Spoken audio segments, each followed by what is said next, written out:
If you're not happy, there's no success, right? I think so. And also, if you don't make people happy around you, you know what I mean? I don't think it's a lonely journey. I love to see people growing around me. So to me, I can tell you the two reasons I wake up in the morning. And to me, if I do this well, this is success. It's a community, having a team that grows with you.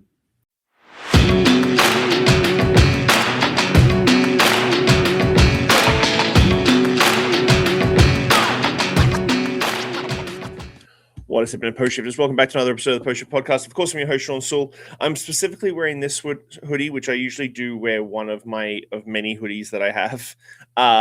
Specifically to talk to the gentleman today, Alexandre Gabriel from Maison Ferrand. I'm going to recall two really great stories before I bring him in. He's sitting in the green room right now. The very first cognac house I ever went to when I came to cognac in 2010 was actually Maison Ferrand. And we were able to taste... It was during distilling season, and we were able to taste distillation straight off the stills, and it was an amazing time. I got to that trip and the BNIC trip in 2010. I've talked about this with a lot of people. The most insane characters from the industry were on that trip, and I was this 29-year-old kid who happened to fall into this incredible trip that I was in. And then the second story is actually when I was in cognac last, and that was when I got my certification as an educator, and I spent an hour and a half in a cab driving at almost midnight to the Bordeaux airport because I had to fly out first thing, and so did Alexandre the very next day. And so I've never had Alexandre on the show, and it's just an absolute pleasure to have an opportunity to have you on the show. Welcome, sir.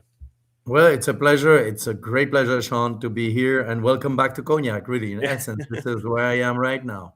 Yeah, I've got to get back. I was trying to get back this year around this time, but it just didn't pan out the way I wanted to. But I'd love to get back to cognac and do another big all the houses as much as possible and see that. So for everybody who's listening for the first time, I'm a big comic book introduction story. Like, how did you get the start in the spirits industry that led to Maison Ferrand? Oh wow, that's a long story, but let me give you the short version. I grew up on a small farm in Burgundy, so multicultural, but more vineyards as well, South Burgundy, making the wine for the village really, and also we had a little bit of cattle, and so very small village there. I grew up with my grandparents. And my grandfather, I just found it's funny a picture of me. I'm 3 years old on a tractor, and he's holding me. And this is a tractor when there's no hood, and the early tractors. So it just dates me a little bit. It's black and white picture.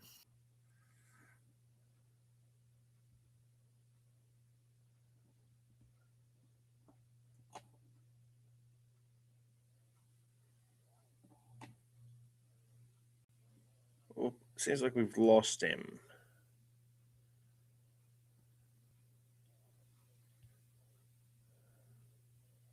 Yeah, we might have lost him. Oh.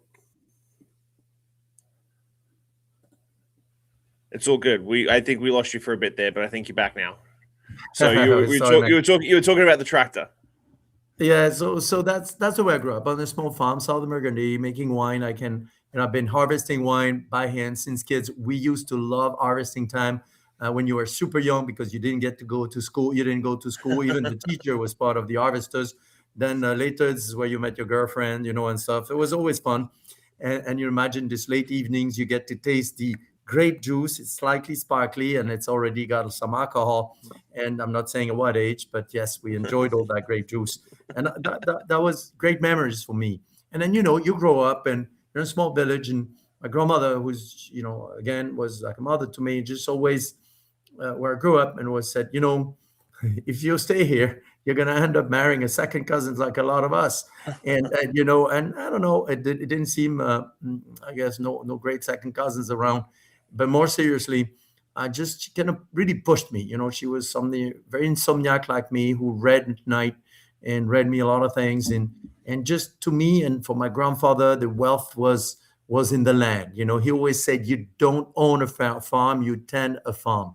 And I think it's the same with the distillery. You don't really own a distillery, you tend a distillery. Just look at the people, the pictures in the drawers, the pictures on the wall. These guys probably thought they owned it, but now they're dead, and so and in a very humble way, you're trying to do the best, and to be the best that you can be with your team, and then hand on the baton. That is for sure, what it is. My family was on a farm at least since 1610. So that's something very inspiring to me. But I wanted to see more. I was not an easy kid in high school, and so I couldn't see myself to, if it didn't have a meaning for me, I couldn't do it. And that was not easy. I don't know if it's the same for you, Shawn, but there's one guy you got to deal with all your life is yourself. And I was like, what am I going to do with this guy? And that was me. And because a lot of guys says, he's not an easy kid and stuff. And I thought, I can do one thing. It's either my own farm or my own shop. I think I can do this. But I didn't speak English. The world was becoming more global. I did a first job as a barback in New York on a 3 months temporary student green card in South Street Seaport, New York. And it's funny, by the way, to be a little bit romantic. I met my wife 3 years later in New York, but she was working in the shop right next door, and we didn't know each other. So the crazy redhead, who's now the mother of my three children that are all grown up, was just working right next door. So I don't know if it was meant to be back then, but we met later. And I just was like, wow, there's another continent there where people that are younger, that are really willing, kind of doors are open. In the countryside, you got to make your marks 20 years. And so I thought that was kind of fascinating. And I started speaking English. And I remember doing vodka shots for the guys early in the morning. I had the worst shift, before they went trading. And one day I mustered my courage, since you're a rum fan. And I said, don't you want to try with cognac? I mustered in the best English I could. And this guy, I remember very well, man. I was, you couldn't drink at that age, but you could serve alcohol. And then he mustered my courage. And I said, don't you want to try it with cognac? And he's like, you don't understand, kid. I don't want anybody to smell my breath. So they were drinking, the most neutral spirits possible. So nobody knew they drank. And it's very funny that our job now, I think it's the same with you, is exactly the opposite, is drinking things for the flavors. I've just created a lot of spirits since then, including a super high, extremely high ester that is just about the flavor. And so, I started, I guess, on the wrong side. And long story short, I didn't know anything about business, about the world. So I saved as much as I could. And I finally enrolled into a business school, and I realized I was going bust. I borrowed some money, and I decided to represent, farming products. Why? Because I know farming. So, and one of our customers was a tiny little distillery in Cognac, but there was a hail billing system. There was also wine from Medoc. We had 9 different customers. And I was not spending a lot of time at school. I went to school with a suit, trying to look as old as I could. I was able to buy like these gray pinstripe with a big tie. And when I see pictures, it's kind of odd. But that's how I made it work, man. And we had 4 employees, students, try to make it work. And one of these guys one day, and I had met by the time Debbie, this wonderful redhead from New York. And, I grew up on a farm where there's always people. And the world I live in right now, we're not a company, we're really a community on a mission. And so there's always people. I live here at the Chateau de Bonbonnet, and when I push my door, it's work. And when I push the door back, it's home. My kitchen's everybody's kitchen. And that's the way I grew up. And Debbie loved people as well. And I thought she was cool. And she's still now a drummer in a band. And we love music. So we met at the James Brown concert on the Lone Star Cafe, in a little place in New York. And what I did is, one of our customer was a small distillery in Cognac that, it turns out, when I did the research later on, was around, as a vineyard in the early 1600s. So that really spoke to me. And they just kind of were basic, and they wanted to sell stocks, or it was tiny, very tiny. But we did well. I found customers in New York, and then this school had a year in Japan. So imagine, we had to work so hard, I have a back problem, so I do push-ups every day. Nobody knows this since I'm 18. And so the room where I stayed in Japan was so small. To do my push-ups, I had to open the door so my feet could, so the bedroom was so small, and it was in Ikebukuro. And so that's how we did it, and it helped me.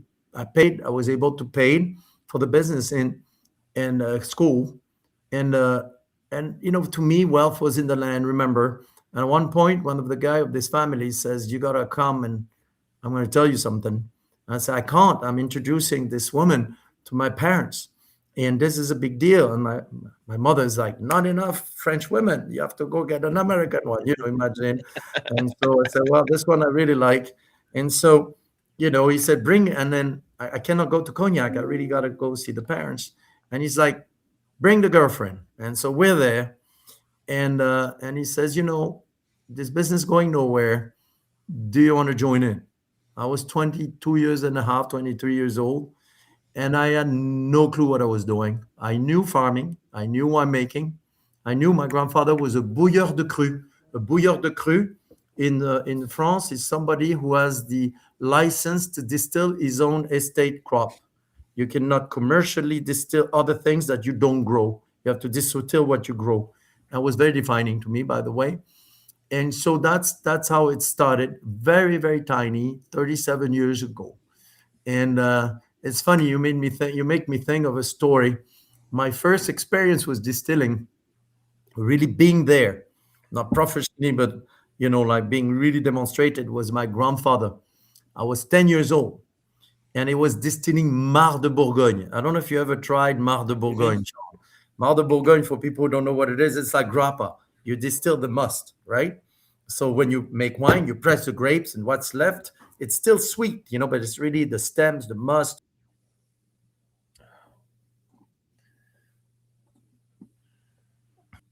We I got you. hate, We got you out. It's gonna French yeah, internet. yeah. I'm sorry. This is cognac internet, man. I Cognac apologize. internet's all good. But no, Marc de Bonnier is one of my favorite Marc styles and grappa styles. I think we lost him again. And it's all the fun of doing live streams, Pete, folks. And this is I'm always right in the vineyards right here, so that's what it is. And so, this sponge was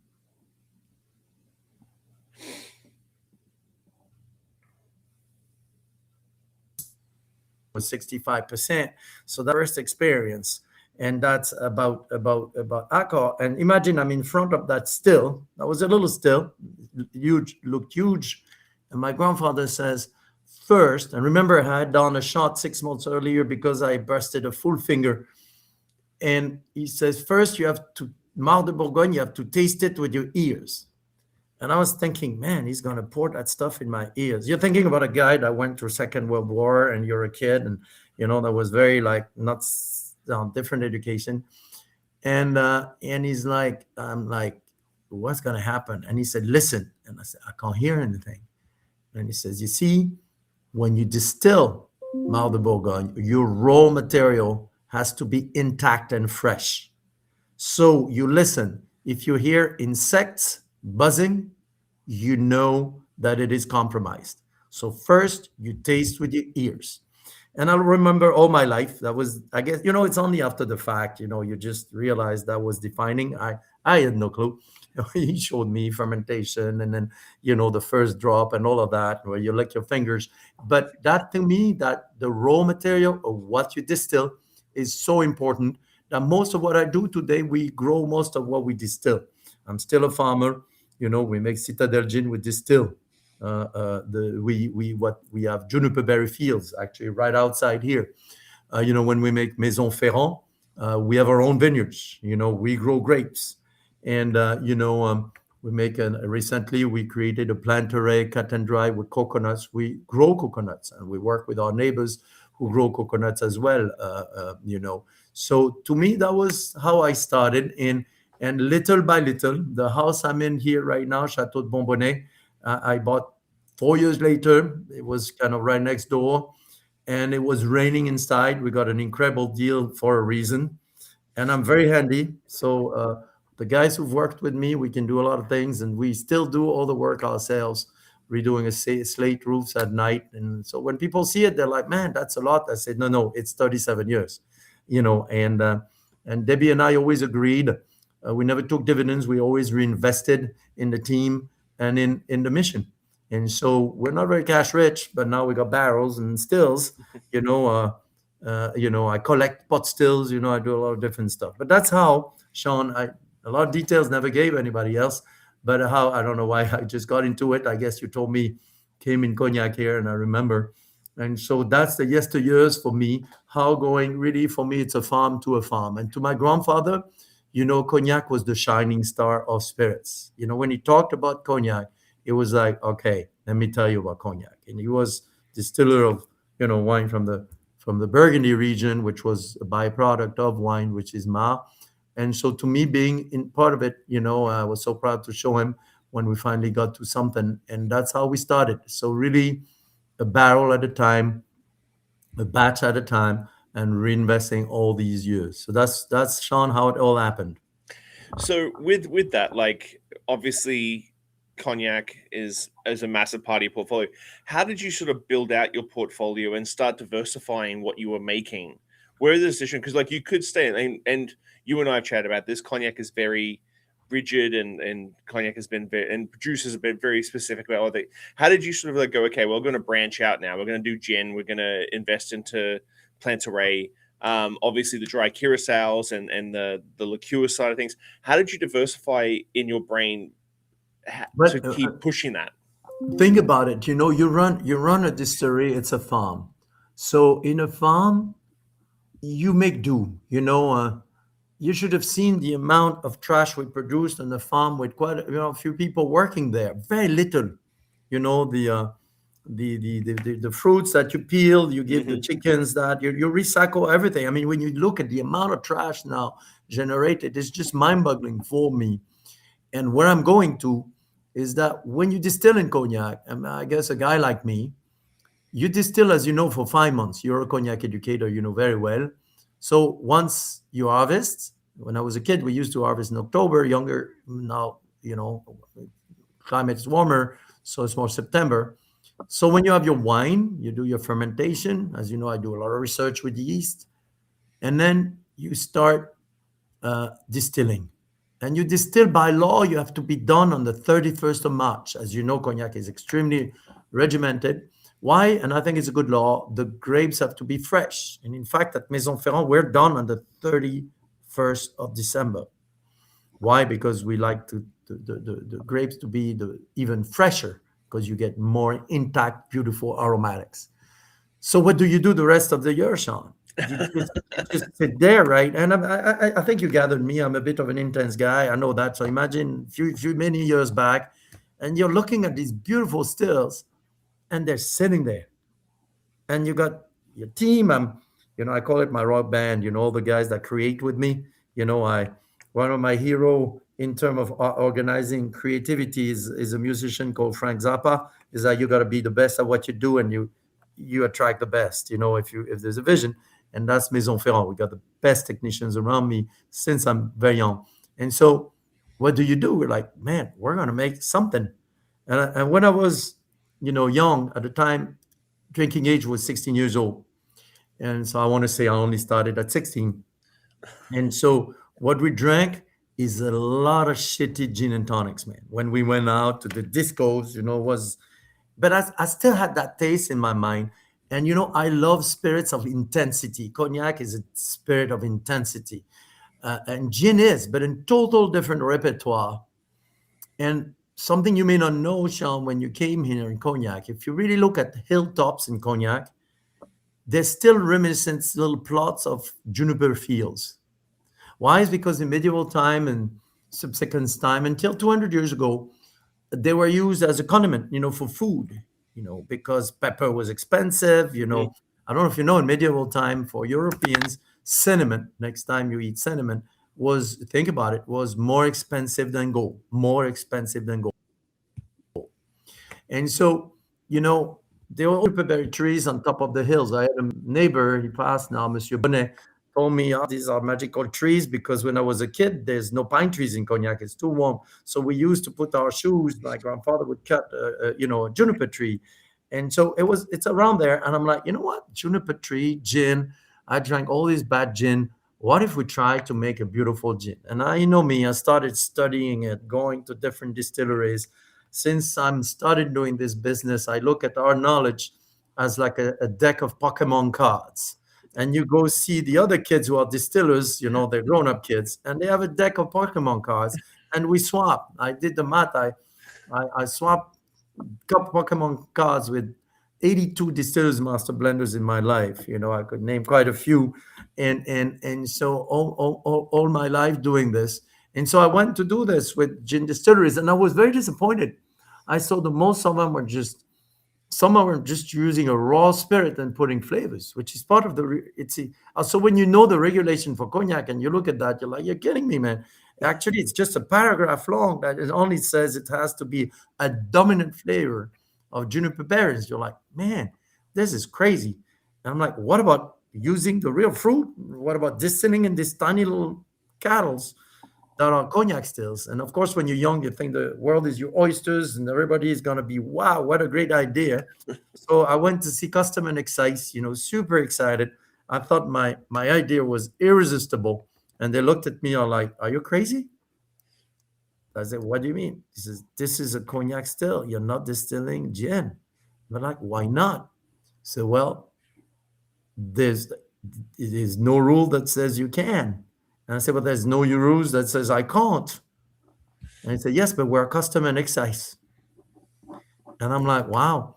And I really explained my finding. I actually have. It's funny. It's here. It's, I'm a bit superstitious, so I keep a lot of different documents. I had archives from the oldest Genever distiller in France called Genièvrerie, Citadel in Dunkirk from 1778. And I showed these guys that thinking they're going to be like, wow, this is cool stuff. And they look at me like, what do we care? It's like they were Cognac Customs and Excise.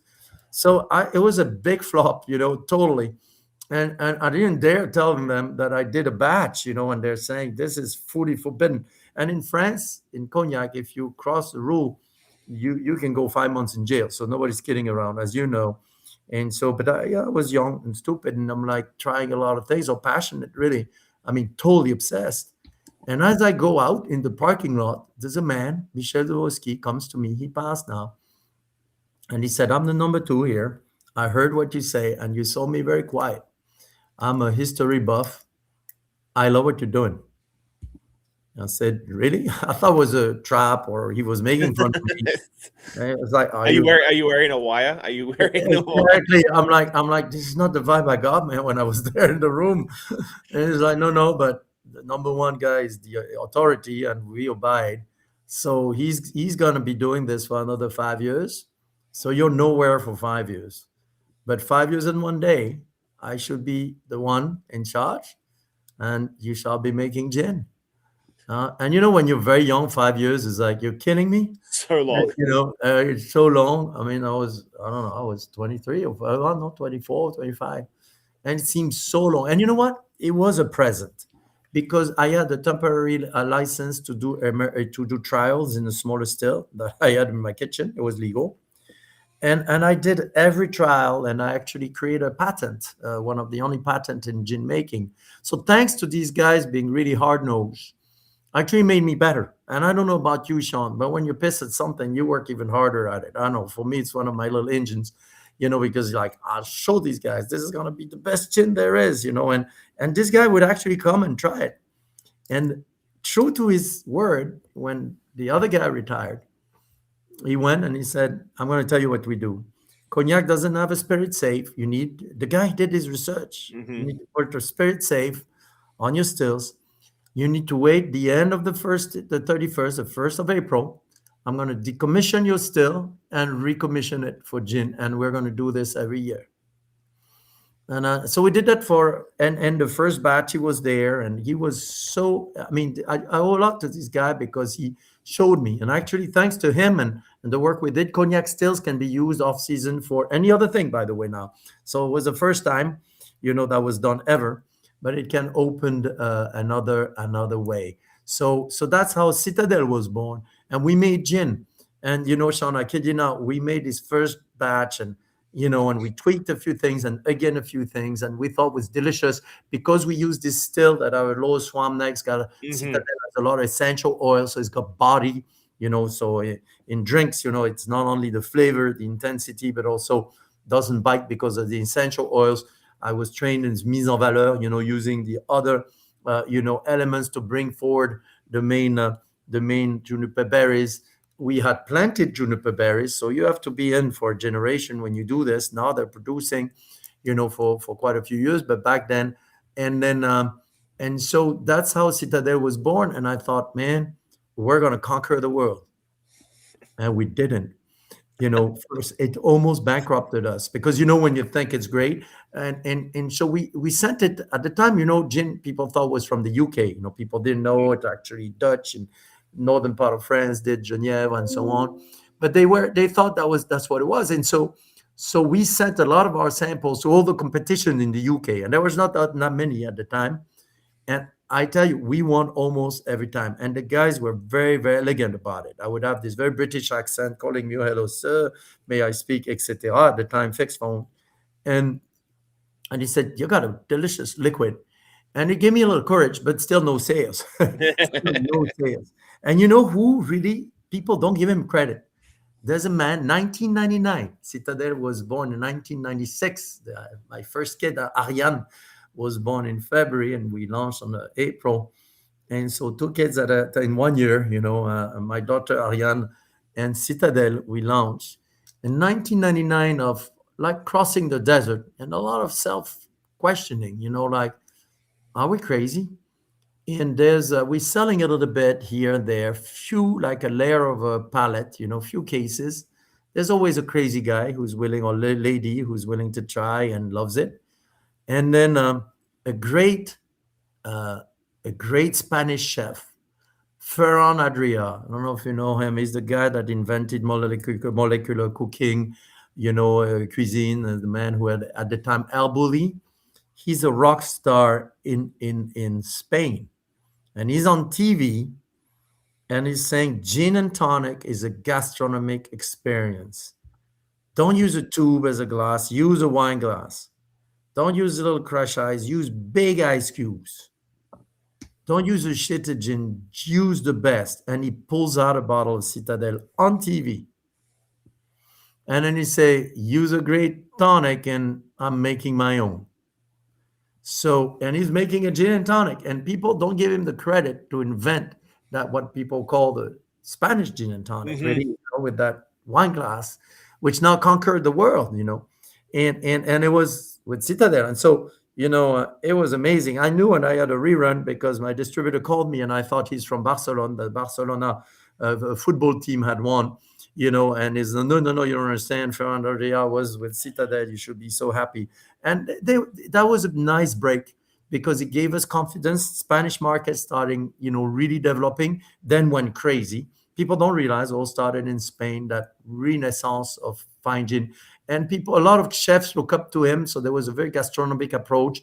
I remember in Belgium, and so on, different countries. And then there's a journalist from the New York Times, just a year later, caught onto it, tried it, thought it was delicious, and it was like Citadel stormed the gate. And I have another desk. I still have the article. And just a year later, so that's how it all started. And we got into Citadel. And in retrospect, and people say I got few awards as like the Godfather of artisanal gins. I'm like, and they say, what was the vision? I tell you, I told them I had no vision. I was just making something we wanted to drink, and I had the pot stills. And yes, I think we know what we're doing with distilling, but they will, people only connect the dots afterward, Sean. You got to be Mm. honest and say you're just trying stuff that you believe in, and sometimes you fail, sometimes it works. So that was Citadel. So we just really made do with this. And Citadel took on a life of its own. Now it's in 100 countries. We still have the juniper berries here. We dedicated a distillery to it because doing it on and off with season was crazy. We never produced enough, and we had to buy these tanks. It didn't make sense. So in the end, I collect stills. I have in the barn a whole bunch of old stills. So we refurbished 19th century, early 20th century still. We have our own coppersmiths on staff, Gaylor. So it's called does everything with a hammer and anvil. I love the métier d'art, as we say in French, the artisanal craftsmanship.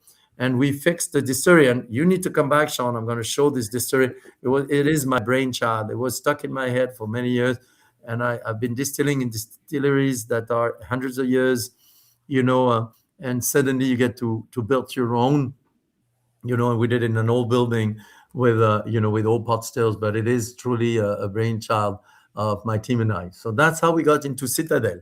And then rum, well, same thing but different. Gin was, yeah, I wanted to make gin.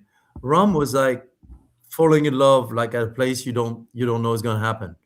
It's like when I met Debbie, yeah, you're there to see James Brown, and you see this lady doing tequila shots with beer chaser, and I've never done one before, and you meet, and that's like wow, and then you like that person. Well, that was kind of similar, except that I was trying to make money by selling our secondhand cognac barrels, and because we make Grand Champagne cognac, as you know, it's the Premier Cru, and when you use the secondhand barrels, Sean, there's 3.5% of that liquid that is in the wood.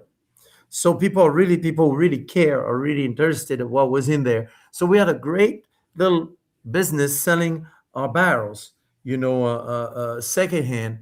And believe it or not so much in Scotland, was actually in Barbancourt, in the Caribbeans, in Haiti. Thierry Gardet at the time was really my rum master, and I had a few. I just, was like, I love your cognac. I want to buy your barrels. And I sold them barrels. We used to sell container loads. They were shipped there. And I said, why don't you come and see me? He said one day. And I'm like, sure. And I went to Haiti, and I saw rum making. I saw the cane juice. I saw what they did. I saw the fermentation, very different. And he knew I was really like, I was training to be a blender and later a master blender, and obsessed with the techniques. And he said, you need to meet a guy. It's Laurie Barnard in St. Lucia. He's just crazy like you. And I met Laurie, and it was incredible. And then he said, you need to go to Barbados. There's this distillery. And so I go, and that stays West Indies Rum Distillery. And Shawn, I remember all my life, they showed me something they show no one, is where they grow their yeast. And when I was a kid, my grandfather, who was what they call the modernist in the wine at the time, was about you use very clean equipment, like you don't you Mm. always said yeast is your friend, bacteria are your enemy. And I go to Barbados, and they show me a place where they grow yeast. And I was fascinated because, most wine now you buy yeast, and they're growing their yeast. And they said, this is where we grow our yeast, and this is where we grow our bacteria. And, for me, it was almost like a Pavlov reaction. It's like almost felt a state of panic. You grow bacteria? I mean, I almost crossed myself. I was like, bacteria, because we clean everything, to have these Mhm. impeccable flavors. Say, no, no, bacteria is a tool. It's a leverage of flavor. And to me, I mean, that was what, 30 years ago? To me, that was opening an unknown door. It was entering another level of flavors. How you create these super high esters. There's only really 4 or 5 distilleries who have a historical grasp on that, and that was one of them. And the fact, like Pokemon cards, that person was willing to swap some of them with me about this. And of course, Cognac has, that, has incredible know-how about aging, élevage. We don't even call it aging, and blending, where we use vats, barrels of different type, where we actually, choose the proof at which we barrel to extract what you want to extract from the wood. And so these guys are like, I want these Pokemon cards. And I was like, I want the ones about yeast. And we started doing this. And I'm like, I remember telling Debbie, my wife, this is fascinating, man. I saw seeing things you don't even know. And I got to tell you, I tried to do this with cognac, see what would work, but I'm not sure I can develop fully. But it was kind of super fascinating. And I said, well, I'm selling these barrels, and I told Thierry and these guys, can we swap barrels for rum? And I started sourcing from different entities, you know, um, different barrels that I would bring back to cognac and age in our cognac barrels. That's how it started, Sean. And I did this little range. I mean, at first 10 barrels, 20 barrels, And I was the buyer of a wine chain in France called Nicolas, 500 stores. And the buyer was tough as nut, but for some reason she loved what we did. And she told me her father was a captain in the army. She grew up in Africa, etc. And so, one day she one day calls me and she said, "You're gonna have a permanent listing with us," because I had to go every year to get a new listing for the new year. I said, "Which cognac?" I said, "Not your cognac." I said, "But what? The gin?" "Actually, your rum." I said, "Well, where did you try it?" "Well, this restaurant called La Vieille Chaumière. They told me you gave them a bottle. I tried it. It's the best rum I ever tasted. I'm buying it." I said, "I don't even have a brand." She's like, "Well, you make a brand, okay?" And I'm like, "Okay." And that's, I grew up on a farm and plantation where you plant. And that's how plantation was born. I was out of a phone call. And as you know, we evolved the name to Plant Array later on. But that's what did I know? It was just like that. And that's how we went into it. And she bought barrels. So I bought more barrels and more barrels. And then later on, you know, um, when we had a little more money, we grew, fast forward about 12, 15 years ago, I tell my wife, I'd love to get married with a distillery. It's a marriage, Debbie. I'd love that us, like the team, we get married with another, like a distillery in a rum distillery. And at the time I knew, and I know 99% of them. And, it's like getting married. This is what are we going to, how can we, you're going to live with this team forever. And State West Indies Rum Distillery is the one I told you about. And to be able to be part of that adventure turned out possible because they were our largest supplier, and the family who owned it was like, "We don't have the juice anymore. We don't have the passion anymore. We grew in a lot of other businesses like catering, in the Caribbean, this families who have this overarching businesses called the Goddard Group, very nice family." And they said, "Some people would like to buy this distillery because it's on the beach to make it a resort. We want somebody who's gonna make it beautiful the way it was." This distillery, a lot of things were born in this distillery, was established by a genius in 1893. And they tell me the story. There's a room that's something called the Distiller's Vault with archives going back to 1893 about rum making. This guy wrote everything down. So they say, "We think you can do it, but we want to know your family." So for 1 year, like my kids went, my wife, everybody, we got to know each other. They wanted to make sure we're for real and committed. And that was basically 10 years ago. We finally signed. My son Charles was 17. He told me when he was 15 he wanted to do this job. I found recently Charles and I at the distillery in St. Lucia, and he's nosing rum at 12 years old. He's got braces, no drinking. He's got braces. And I did a master class in Miami. I put that picture. So he's got that big smile with a Justin Bieber haircut and his braces and nosing pot still rum. And really he was there for that negotiation. I said, "You're gonna remember all your life." And we spent 11 hours in the window in a meeting room with no windows, and finally we signed and we got married with State West Indies Rum Distillery, that beautiful beach distillery that's in Barbados. And Barbados, as you know, is the country that has the oldest documentation about rum making, in 1650.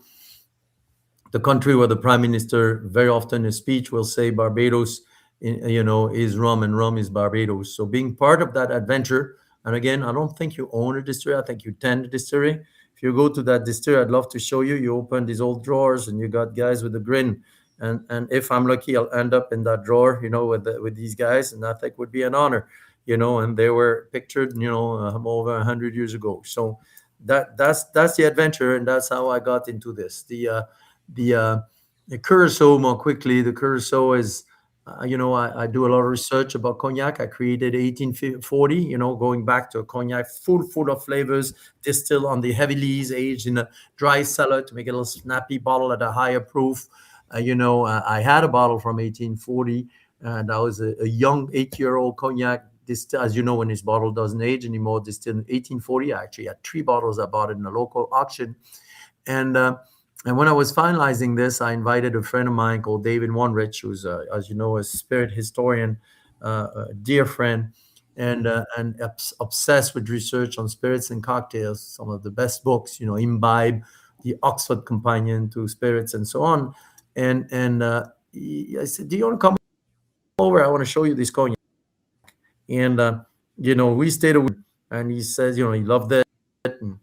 And he said, "Can I make a mint julep?" And we made hundreds. And then he said, "I want to make a mint julep, but the original one that's this 1840." I said, "Well, what the, if you write the back label, that will be your price. And if you make two of them, that will be your price." And that's what we did, revisiting history from inside. And he said, I was showing him I love citruses, and I distill a lot of them. And I showed him what I did. And he said, Alexander, we're missing a true, drier, intense, beautiful, well balanced curacao with cognac.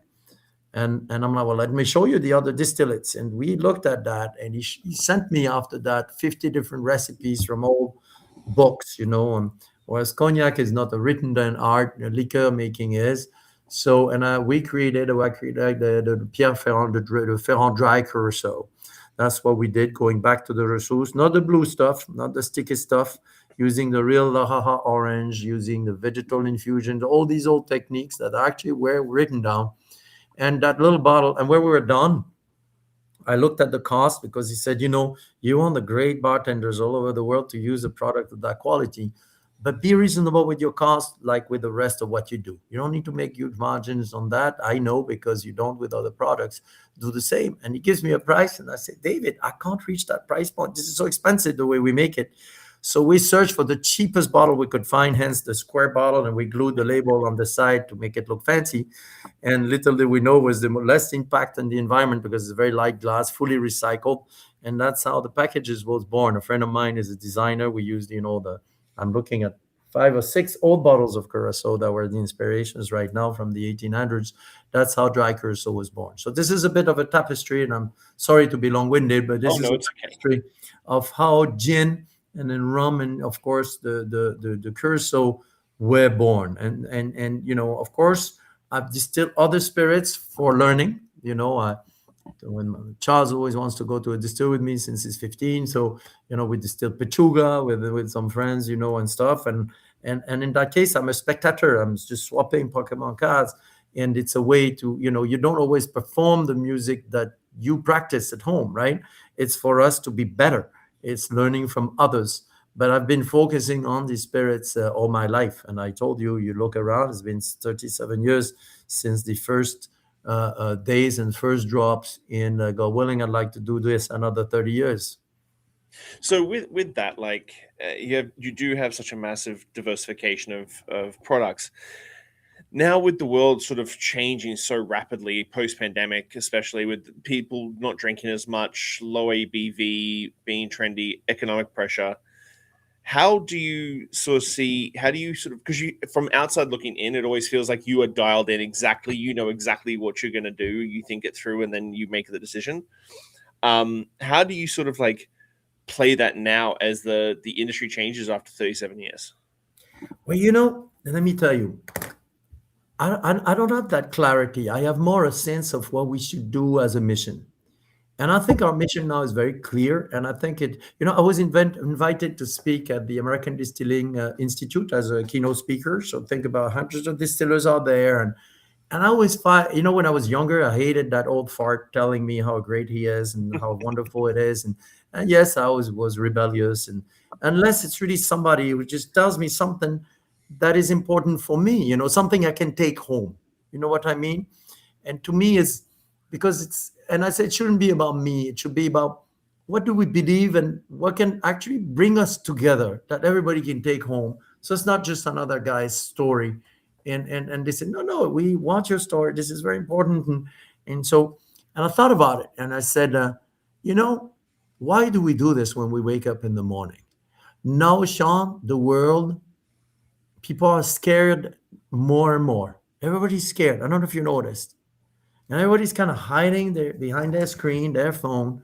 And I don't know if you see, but we are being served the same stuff that we look. I call it, where I grew up, people tend to marry their cousins. And people laugh at that when I say it, but I said, but you're doing the same thing with your brain, Mm. because you just got this algorithm that marry your ideas with their cousins. So what we did with our bloodlines, and I'm not saying it's a good thing, man. That's why I found that nice American lady. But frankly, I think we're doing this with our ideas and our brain. Why I'm telling you this is creates a whole generations And I don't think it's a fatality, or people are scared. And when you're scared, your brain shuts down. It says I went to see a neurologist to a few conferences called Christian Claude. I explained scientifically this process. And you'll see that's not a digression. That was my point. I said, I'm going to talk about this because I read this article that in the States now, one person out of eight of young people and older people say they have no more friends. One in out of eight, Sean. And people say they're getting out less than drinking less. There was another study, it was a French study, I don't know. They said the younger people having less sex than any other younger generations. I don't know how they calculate that, by the way, but anyway, I took it for granted. And my point was really, do you guys want to live in a world? And I'm saying to anybody listening, do you want to live in a world where you don't really go out, you don't really have friends, you don't have much sex, you don't drink any good drinks? Do you want to live in that world, Sean? I don't. I'll tell you that. And I think the bartenders have an incredible role to play more than ever. And that was the point actually of that neurologist that says, how do you get unscared? Communal pleasure, sharing pleasures with friends, going to a pub, going to a bar. This is really important. That's how you reset your brain. That's scientific, actually. If and what they see. So if you're scared, don't make a decision. Go to a bar, because your decision will be the wrong one. So make the decision before you go to a bar and have a drink. If you have no friends, it's okay. Go to a bar. Also, or go with friends somewhere and share a great drink. And so, to me, that's super important. And I say that, and that was what I was talking about. And to me, the future is that. Is I think we can together with bartenders, distillers, we can make this world better. And you're part of this, Sean. One barrel, one bottle, one cocktail at a time. But for this, we have to be truthful about what we do. We got these products have to be impeccable, got to be delicious. People have to be able to afford it. And they have to have meanings and essence, right? And the bartenders have to be, wonderful, not just technically, but that social aspect is key to me. So call me crazy, but I think that when you see that trend, I don't think it's a fatality. I know a lot of people, and you see the people who are young, you know, starting to say, wait a minute, I want to go out, I want to be with my friends. And I think it will, maybe it's wishful thinking, but I like a world like this, that's open toward people. So this is how I see the future.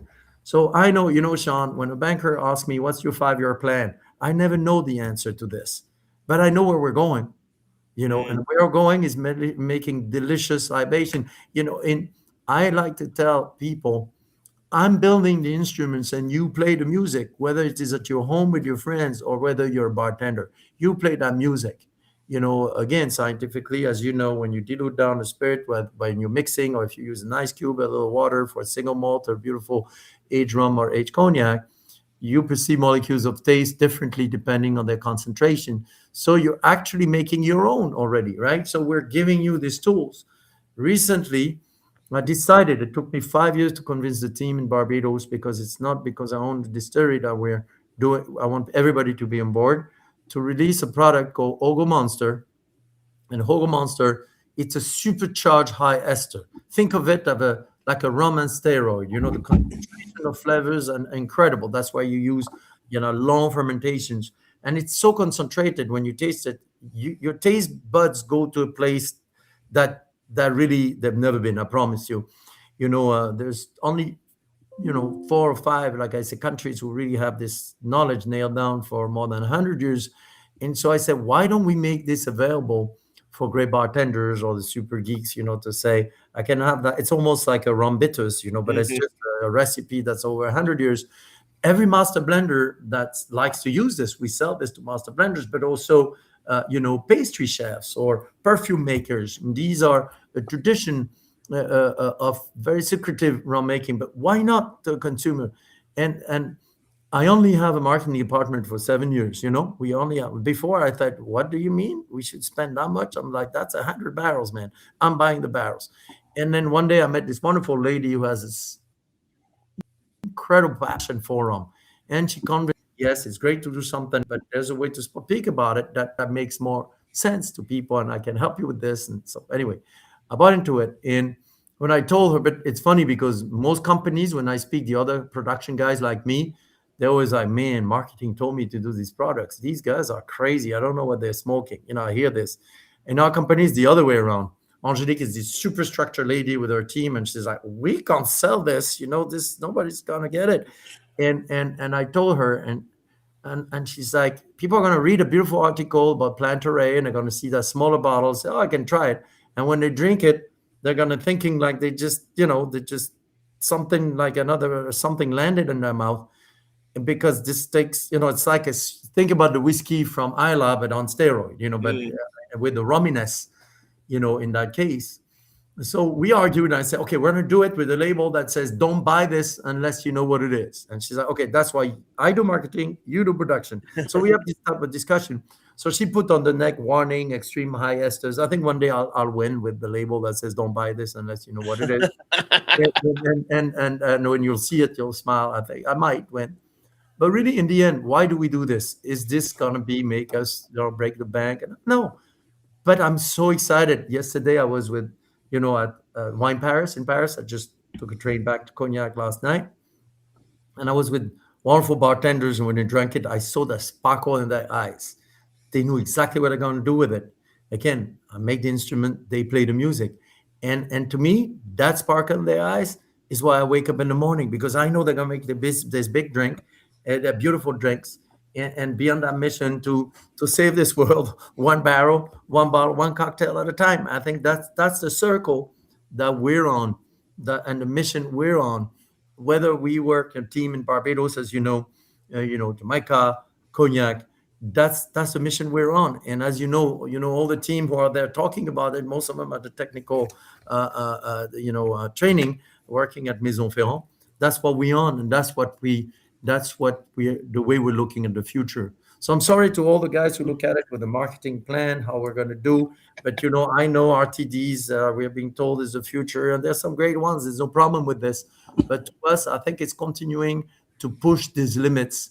And I would be really hard pressed that you wouldn't have people who want to surprise their taste buds and share this with other friends for a better moment. And that's why we wake up in the morning. Do you think, like, because I know we obviously I prefaced everything at the start of the episode saying that we've known each other for a while now, and you always been known as a rule breaker. And some of the stories you tell me about the rules you've broken, like you've already mentioned with Citadel and the gin, the rules you've broken just with cognac aging and finding archives, and when people and cognac is very strict in like this multi-generational verbal knowledge passing on. So sometimes it's just like, oh well, that's the way my grandfather did it. I can't do it. I can't do anything else.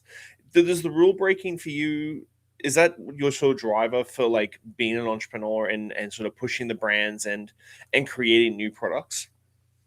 I think it's I don't know. It's my mother is still she's a very old lady, a sculptor. I think it's pushing the limits, with creativity. I think it's wonderful, but creativity doesn't happen in a vacuum. You have to work very, very hard to learn, right? That's why I write books about the history of Grand Champagne and what is Grand Champagne technically, since the l'histoire de la Grande Champagne. That's why with Matt we wrote a book about what is Navy rum. Everybody's talking, yeah, okay, British Navy rum, but what is it? How is it made? And everything that I thought I knew was actually wrong. And that was 4 years of research in the archives, days in, days out for 6 months, with Matt being there, looking at the archives since the 1600s. And some people think we're really crazy doing this because who is really interested? Well, I don't know. Some people are, by the way. But more importantly, also, and we're very flattered by that for sure, that we share the same passion.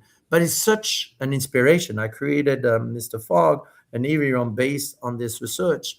So for us, it's not about what is the rule going against the rule. We respect rules, when they're established, we sure do.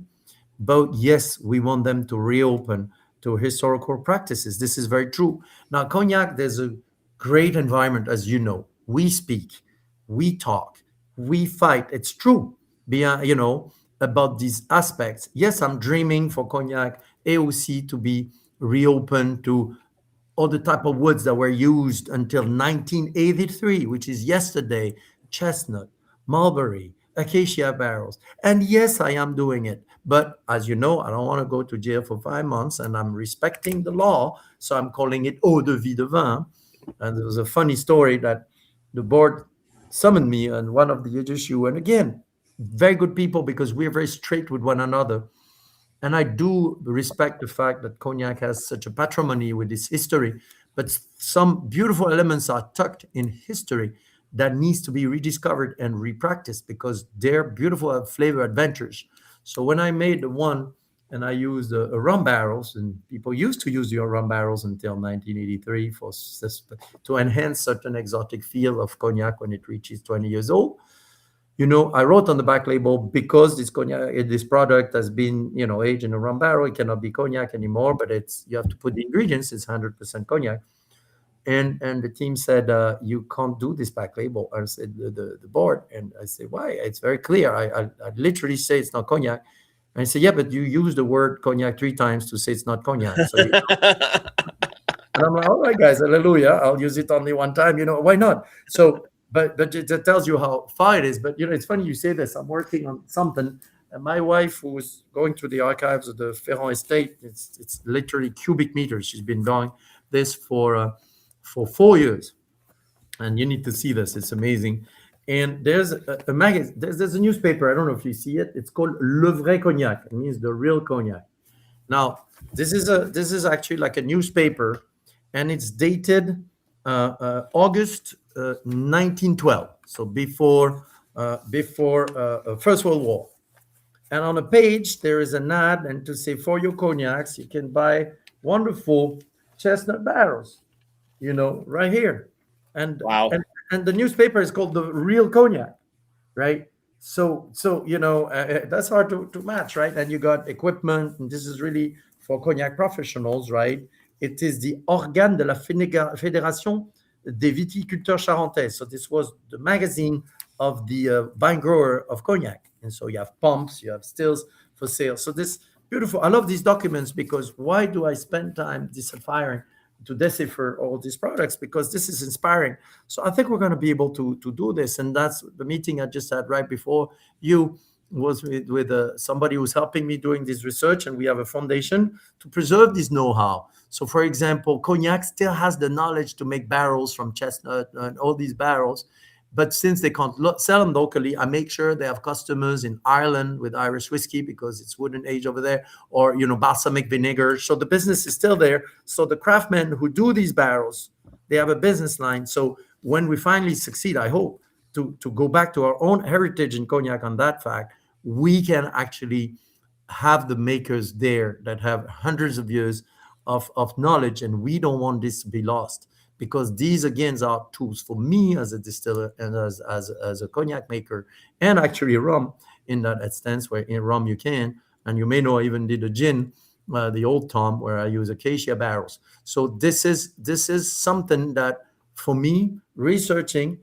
to create and as a leverage for creation to make delicious drinks. So yes, sometimes you make a lot of friends in the process, and sometimes you make few enemies, man. And that's some people, and I respect that. Like you can hate what we do, and it's okay, man. I'm not trying to we're doing what we believe in, and if it's done in an honest way, and if it's when I write my books, for example, about Navy rum, my introduction is very clear, or I say, look, if you think we did everything wrong there, let us know, and we'll make and give us the documentation. We'll make a better book next time.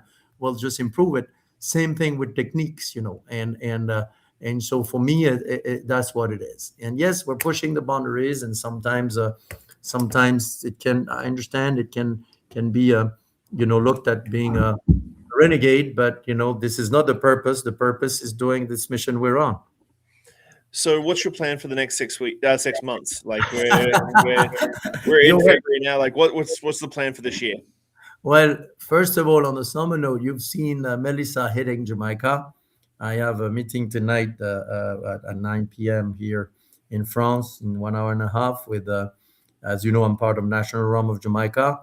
So what do we do to fix this? To make sure that all the staff, we have roofs, and that Lompon, who was hit by the store, with the column. How do we make sure we just again very very soon. So that's going to be a big part, Sean, about what we do for sure. We've also something very very key, but we've studied for 7 years cane varieties in Barbados. Barbados has the incredible sugarcane breeding station that was established in the 1880s, and we have planted canes that we chose for flavors of rum, not for flavors of sugar. So we're harvesting this, and we're going to be distilling it in the months to come, actually in the weeks to come.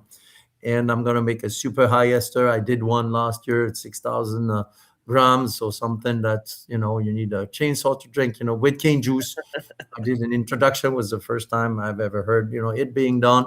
So that's also going to be something we're going to be working on. Also, we are going to be fixing one of the, this is breaking news, by the way, one of the old still that's at States Rum Distillery, the something called the Batson, that was built in the mid 1800s. So Gaylor and the team here are going to work on fixing them. So there's quite a few things, and the list is long because we work every day, on everything we do. But these are kind of the main subject. As you know, we've launched products we're so proud of in the past year. The Hogo Monster I told you about, very important. I'm usually always not happy with what we do until I am, and that takes years. It took me 4 years to finalize the cut and dry. I always wanted to do a Citadel with no alcohol. I failed miserably for 5 years, and we finally got it right, man. I was like, this is impossible because yeah, now at my age I can do. I'm not an old guy, but still I can do 2 cocktails that night if I'm working next day. I gotta slow down after that, right? So, but I want these 2 cocktails. But if I do 3, it's okay, and then 4, I'm paying next morning. So I'm not. But I want to continue drinking beautiful things. So a ginger beer with a little spoon of Hogo Monster, and yes, because it's so flavorful, it's gonna be beautiful. Or I did Cita de Zero. We finally have it out. And why not that? Why do we have to be like just drinking a sticky fruit juice or just sparkling water? If there's people who are very creative that can continue tease our taste buds, I felt that was also something we should look at quite a few years back, and we did. So that's already launched, in the Citadel. And as you know, I create every year 12 expression of single cask Plantaray, where I revisit using barrels other than cognac and bourbon barrels. 99.9% of rum is aged in bourbon barrels. Of rum is aged in bourbon barrels. And what about rejuvenating these traditions where they were reusing every type of barrels? So I do 12 very limited expressions every year, and I never repeated them. I'm lucky to have a lot of friends who are great winemakers, so I can have a source of beautiful Pauillac and different wines, but also, the family owns Choya Umeshu, our dear friends. I got, Choya liqueur barrels, and I made a beautiful Fiji expressions. So I still continue to do these, and so this is something also I work on all the time every year. So it's a busy schedule. It is a very busy schedule. I don't want to take up too much of your time, and I think I could talk to you for hours and hours and hours and hours all day long. But we're at the stage of the episode at the end of every episode, every guest gets 5 deep podcast questions. And I think you're going to like these. So what is one lesson or experience that has shaped your perspective the most, and how do you carry that forward in your life, whether that be personal or business? Well, for me, I think I told you the story, is the one when my first distilling experience, to me, because my family was winemakers with the pot still. And I think 10 years old, you smell, you see, I thought there was a magic into distilling. And to me, that was kind of defining. I only afterwards, and so to me, it was like, this is magical how we can create flavors. And it's only later on I understood that distilling, it's grapes, but it's also other stuff.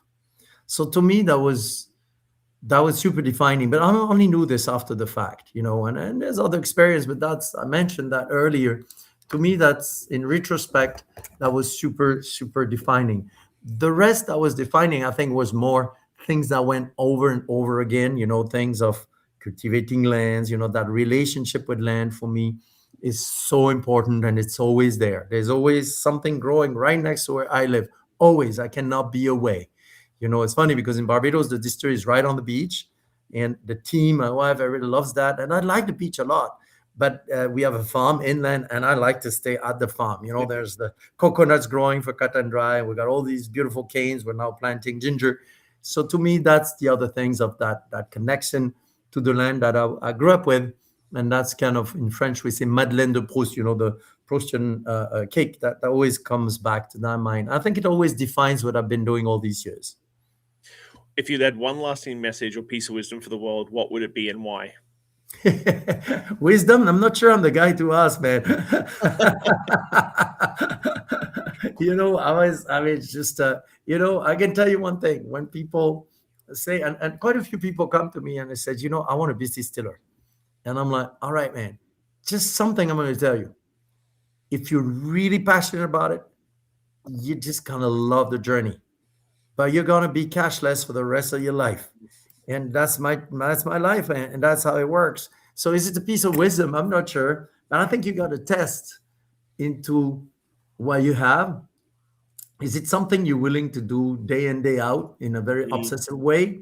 Because I think it's true in every creation act. I think it's true with a writer or artist, and I think it's something that's great. Now, are you born with passion? I don't think so. People, always say follow your passion, but I have kids, and people say, well, it happens. I have one that's a musician, and so she knows from early days. But some people are like, I don't know, it was my passion. That's all right too, because there's stuff you're good at, and you do them, and you do them more, and suddenly it grows on you, and that's okay too. Everybody has access to passion to a different way, because I think sometimes it's very intimidating for people when you're being young people. I love young people, and I see them, and when they join me, remember, the technical guys around me are my rock band, the guys who train me.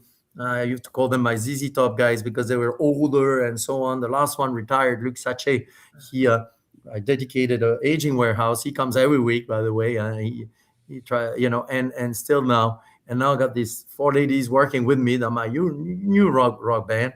And so some people are there, and a lot of people tell them follow your passion. I think let your passion grow, and that's that. If it's a word of wisdom, sometimes you have it and so on. But if you're good at something, and you like it, and try it again, and then it could grow on you as well. And I think it's true, because maybe because my kids are at that age, and I see it, and it makes me reflect.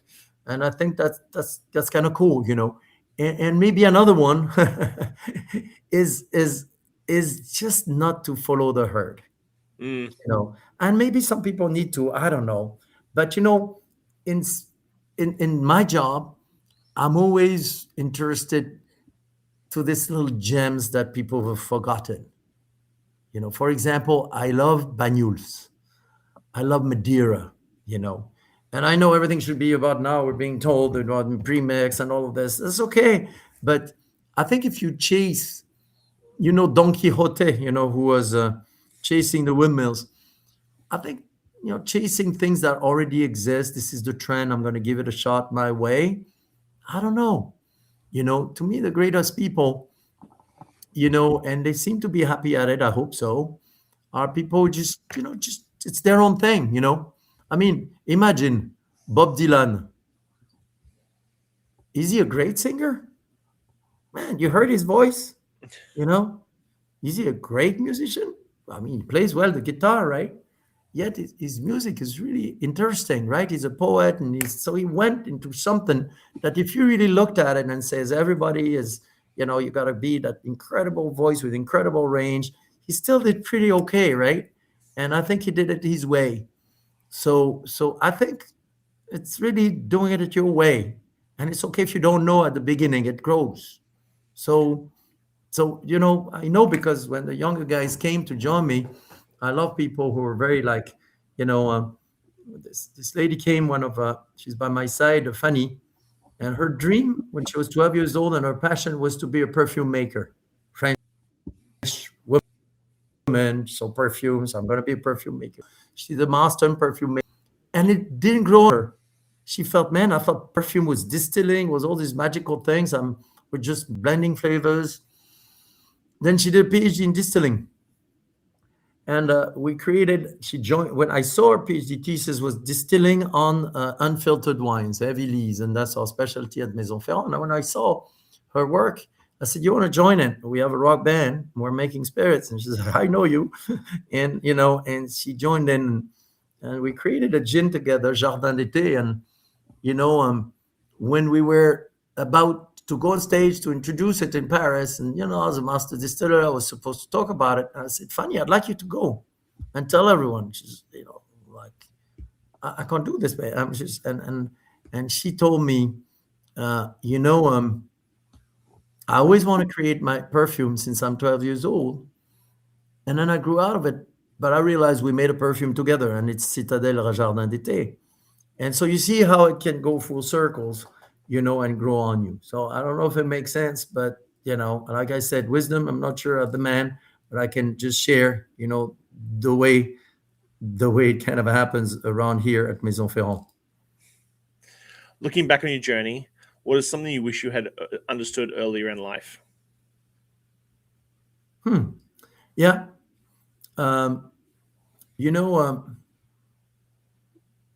Sometimes that a relationship or something is toxic and you postpone it, and you shouldn't, because you're scared probably. And my grandfather always said, because I'm somebody who loves to put people together on a mission. This is something I really love, like community and creating as a community. And he always said, you always think you can transform everyone to their best and stuff. There's 1% of the population that you can't do this because it's you or because it's them. And you have to identify it and know how to get it aside. And this took me 30 years to figure out. Sometimes there's something that's because of the chemistry, something is going to be not good or toxic for you. You have to learn to say, what, maybe not. So it's a little thing. I don't think it's a massive thing for my life, but I think now that I do this, and maybe to say, look, man, maybe not, and I think it's much better. How do you define success, and has your definition of it changed over time? And definition of what? I'm sorry. Success. Well, I don't know. For me, I don't know. I mean, if you're not happy, there's no success, right? I think so. And also, if you don't make people happy around you, you know what I mean? I don't think it's a lonely journey. I love to see people growing around me. So to me, I can tell you the two reasons I wake up in the morning. And to me, if I do this well, this is success.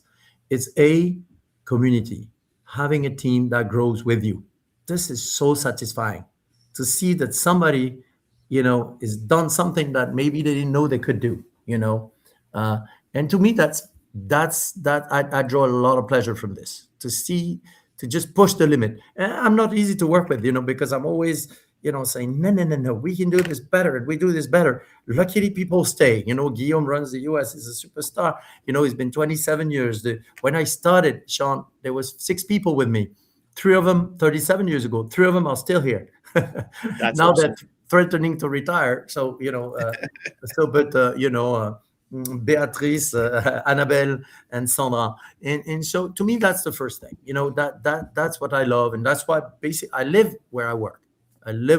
And because I'm with the team, my kitchen is downstairs, everybody's kitchen. So to me, I'm happy with this. So to me, do I want to do something else? I like that. And I need this, and the second thing is creation. I love to create. I love to build, and I'm very handy. I can, if I'm on vacation, if I don't have a wall to build or a roof to fix, it's so that's different from what I do every day. Then my wife wants to divorce me. She's like, you're unbearable. But if I have like something to build, something to draw, something to, I do the drawings of our stills, then then I'm happy. So to me, is that success? I don't know, but at least that's what made me tick, and if I can do this for the many years to come, yeah, I'm happy. And is that success? I guess it is. If you define success as I think feeling all right, about what you're doing, and that's to me that's important. And by the way, that's why I always love communities. Bartender communities is wonderful because it's a community and it's doing stuff together. So when we make a promise to the team when they join Maison Ferrand. It's a long process. We need to know each other's and stuff. I have a distiller from India that's probably going to join. We lived a week together, and so he thought it was a bit strange. But then once we say we're going to work together, I said, the Ferrand promise is you're never going to be bored for the rest of your life if you stay here with us until then. And I think I'm very happy that we deliver on this most of the time for the team and for the community that Maison Ferrand is about. To me, that's important. Last one. What do you hope your legacy will be, and what steps are you taking to build it? I'm not thinking about my legacy at all. Honestly, to me, it's like I told you, you don't own a distillery, you tend a distillery. You don't own a farm, you tend a farm. What I want to do is make it a little bit better.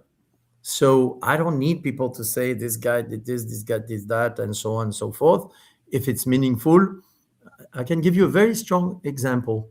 We have our own artisans team that cuts stone, builds, we have our own building teams, and also coppersmith and also cooper. We have 2 coppersmith and 1 cooper for barrels. And when we fix a wall, I always say, we use with local stone. I want us to make it in a way that in 200 years, when they fix it and they look at it, they probably have no clue who we were, but they're going to say, whoa, these guys knew their stuff. And to me, if that's what can happen, that's enough. That's wonderful. And we do that a lot, when you look at, or you say, man, these guys were really rough. And, in Cognac, there's a tradition in our area here. When you finish a wall, you hide a bottle in the wall with a little time capsule note, and we always do that. And so it's not about you, but it's always like what you left. But even if that time capsule is not there, to me, that's beautiful. When you look at somebody's doing this, you don't have their name, but you're like, man, these guys really pour their heart into it. And that's, if we can do this, about the spirits we create, and yes, we do all the buildings here and stuff. Yeah, I think that's good. And that's what I think that's all I need.